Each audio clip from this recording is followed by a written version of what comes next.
शास्त्री जी ने प्रिया को पृथ्वी पर राधा और कृष्ण की पहली मुलाकात के बारे में बताना शुरू किया। राधा और कृष्ण की पहली मुलाकात का किस्सा भी बहुत दिलचस्प है। कुछ लोग समझते हैं कि वो पहली बार तब मिले थे जब नंदराज और यशोदा छोटे से कृष्ण को लेकर वृषभानु और कीर्तिका के घर राधा को देखने गए थे। वृषभानु बरसाना के राजा थे और नंदराज नंदगांव के मुखिया। दोनों परिवारों में अच्छे संबंध थे। प्रिया ने पूछा, अगर उनकी पहली मुलाकात तब नहीं हुई थी तो फिर कब हुई थी? कंस की कैद से नवजात कृष्ण को उनके असली पिता वासुदेव ने नंदराज तक पहुंचाया था।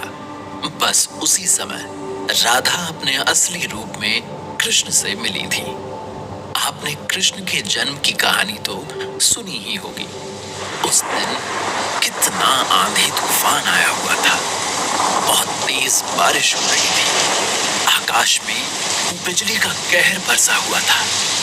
रात से भी कहीं ज्यादा काली नजर आ रही थी। ये सब कृष्ण की ही लीला थी, ताकि वासुदेव उन्हें नंदराज तक पहुंचा सके। जब कृष्ण को छोड़कर वासुदेव वापस लौट गए तो नंदराज एक पेड़ के नीचे खड़े तूफान रुकने का इंतजार करने लगे।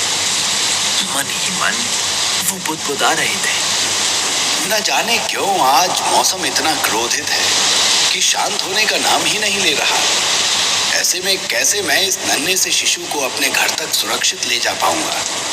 उनका मस्तिष्क अभी इसी सोच विचार में लगा था कि उन्हें पीछे से एक मधुर आवाज सुनाई दी। वो आवाज राधा की थी। सुनिए। नंदराज ने चौंकते हुए पीछे मुड़कर देखा। उनके सामने एक बहुत सुंदर स्त्री खड़ी थी, जिसके चेहरे का तेज वहां फैले अंधेरे को चीरकर प्रकाश की जगह बना रहा था। नंदराज ने उस अनजान स्त्री को वहां देखकर पूछा, आप कौन हैं और इतने तूफान में इस समय यहाँ क्या कर रही हैं?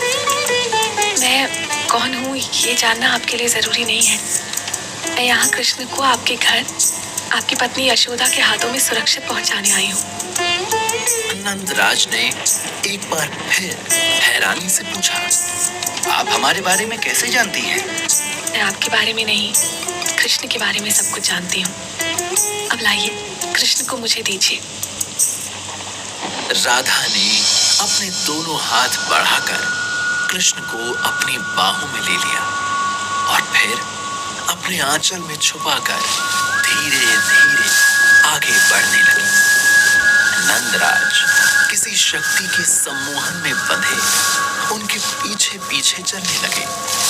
फिर अचानक नंदराज की आंखों के आगे बहुत तेज रोशनी हुई, जिससे उनकी आंखें चुंधिया गईं। और फिर जैसे ही उनकी आंखें फिर से देखने में समर्थ हुई, उन्होंने खुद को अपने घर में पाया और नन्हे कृष्ण को यशोदा की बगल में। ये सुनकर प्रिया दंग रह गई और बोली, भगवान की लीला के खेल भी निराले हैं। आप जानती हैं, राधा के उस समय कृष्ण से मिलने का भी एक कारण था, जो मैं आपको अभी नहीं बताऊंगा। अभी आप उनकी दूसरी मुलाकात के बारे में सुनिए। राधा 5 वर्ष की हो गई थी और कृष्ण ने नया नया चलना प्रारंभ किया था। एक दिन वृषभानु और कीर्तिदा ने अपने यहाँ एक पूजा समारोह का आयोजन किया। उसमें उन्होंने आसपास के सभी गांव में न्योता भेजा था।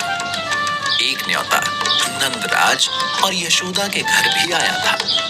राधा की स्थिति किसी से छुपी नहीं थी। गुपचुप सब राधा के होश में ना होने की चर्चा करते थे। इसलिए वृषभानु और कीर्तिदा ने उन्हें अब तक लोगों की नजरों से दूर ही रखा हुआ था। उस दिन वो दोनों राधा को अपने शयन कक्ष से बाहर नहीं लाए थे, लेकिन हर आने वाले मेहमान की नजर राधा को ही ढूंढ रही थी।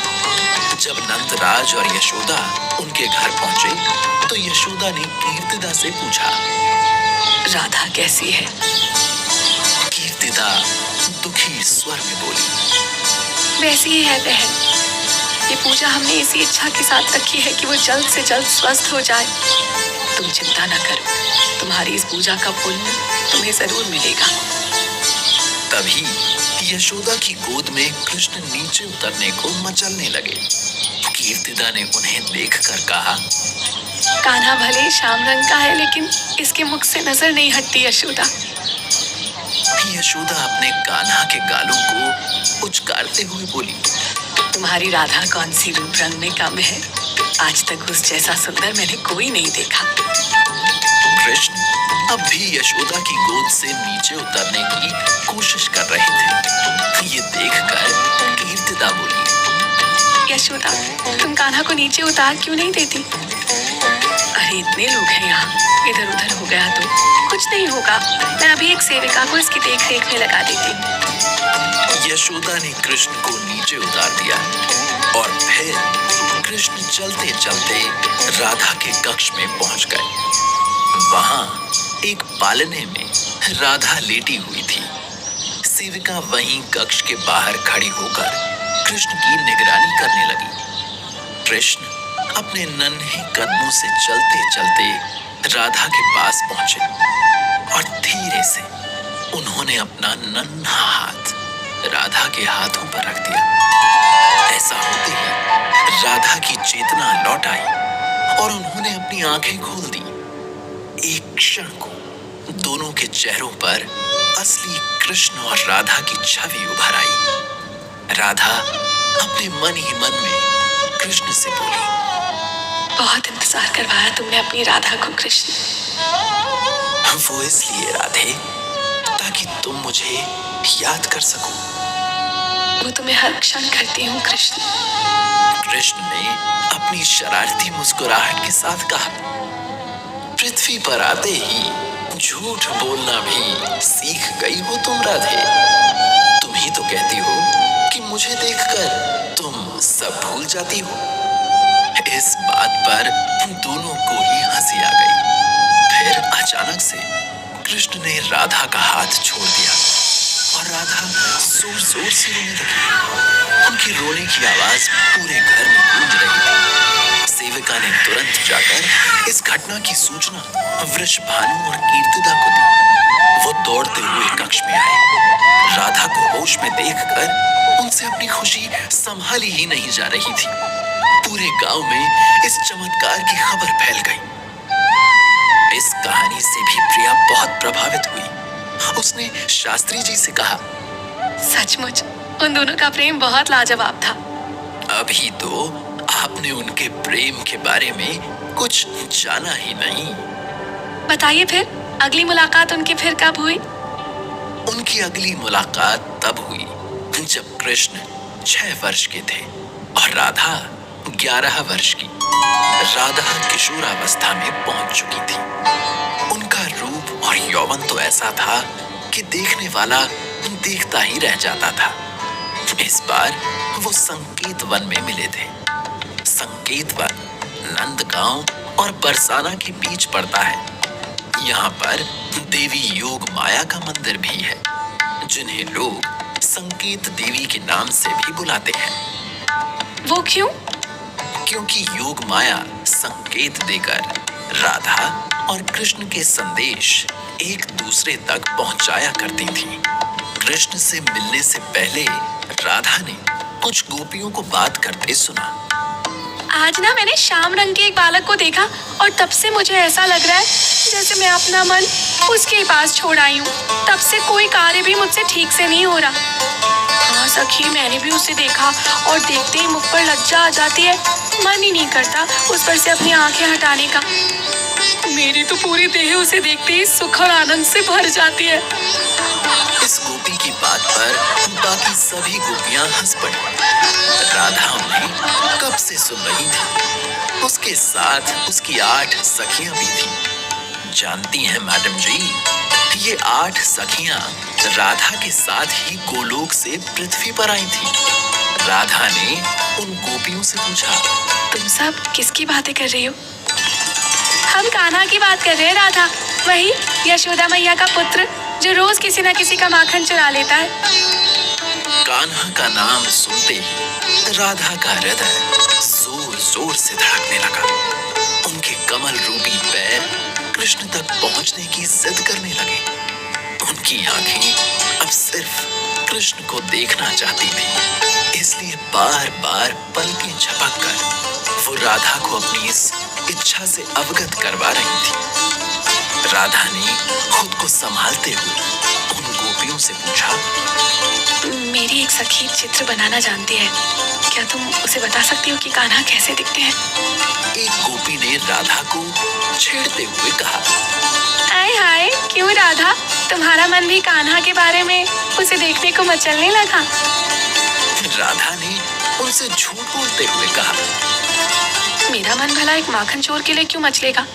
मैं तो उसका चित्र इसलिए बनवाना चाहती हूँ ताकि जब वो मेरे सामने हो तो मैं उससे कोई बात ना करूँ। राधा की एक सखी ने गोपियों से कृष्ण की छवि के बारे में सुनकर उनका एक चित्र बना दिया, जिसे देखकर गोपियों के मुंह खुले के खुले रह गए, क्योंकि चित्र हूबहू कृष्ण से मिलता था। अब राधा उस चित्र को रात दिन निहारती रहती। उन्हें अपनी कोई सुध बुध नहीं थी। खाना भी उनकी सखियां जबरदस्ती उन्हें खिलाती थी। जब अगले कुछ दिनों तक ऐसे ही चलता रहा तो राधा की एक सखी ने उन्हें तुलसी जी की आराधना करने का सुझाव दिया। राधा ने वैसा ही किया और उन्हें इसका फल मिला भी। एक दिन योग माया ने राधा की एक सखी को संकेत देकर ये कहा कि कृष्ण इस समय संकेत वन में है, राधा को लेकर आ जाओ, उनके मिलन का समय आ गया है। उस सखी ने राधा के सामने से कृष्ण का चित्र हटाते हुए कहा, चलो राधा, कृष्ण से मिलने का समय आ गया। ये सुनते ही राधा की आंखों से अश्रुधारा बहने लगी। इसी दिन का तो उन्हें कब से इंतजार था। फिर उनकी सखियों ने झटपट उनका साज श्रृंगार किया और उनके साथ संकेत वन की ओर निकल पड़ी। जाने से पहले राधा ने खुद के साथ साथ सबके हाथों में एक एक पानी की मटकी भी पकड़ा दी, ताकि कृष्ण उन्हें देखकर ये ना समझें कि वो वहां उनसे मिलने आई हैं। उनका कृष्ण के साथ थोड़ा हंसी मजाक करने का मन कर रहा था। वर्षा ऋतु जा चुकी थी। शरद ऋतु ने अपने आने की दस्तक दे दी थी। उस दिन मौसम भी सुहाना था। हवा में फूल पत्तियों की सुगंध घुलकर इत्र का काम कर रही थी। पक्षी अपनी चहचहाहट से संगीत की अनुपस्थिति का एहसास ही नहीं होने दे रहे थे। राधा ने संकेत वन पहुंचकर वहीं पास बहती नदी से अपनी पानी की मटकी भरी और इधर उधर नजर घुमाकर कृष्ण को ढूंढने लगी। तभी कृष्ण अचानक से उनके सामने आ खड़े हुए और राधा की आंखों में डूबकर अपनी चित परिचित मुस्कान के साथ बोले, मुझे ढूंढ रही हो राधा? कृष्ण को देखते ही राधा की सांसें थम गईं। उनके मुख से एक शब्द नहीं निकला। वो बिना अपनी पलक झपके कृष्ण को निहार रही थी। कृष्ण ने उन्हें खोया हुआ देखकर उनसे कहा, देखा, मुझे देखकर तुम सब भूल जाती हो राधा। अपने ख्यालों से बाहर आकर राधा ने कृष्ण से पूछा,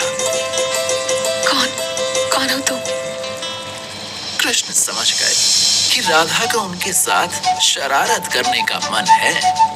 वो फिर मुस्कुराते हुए राधा से बोले, मेरे साथ खेल खेलोगी तो हार जाओगी राधा।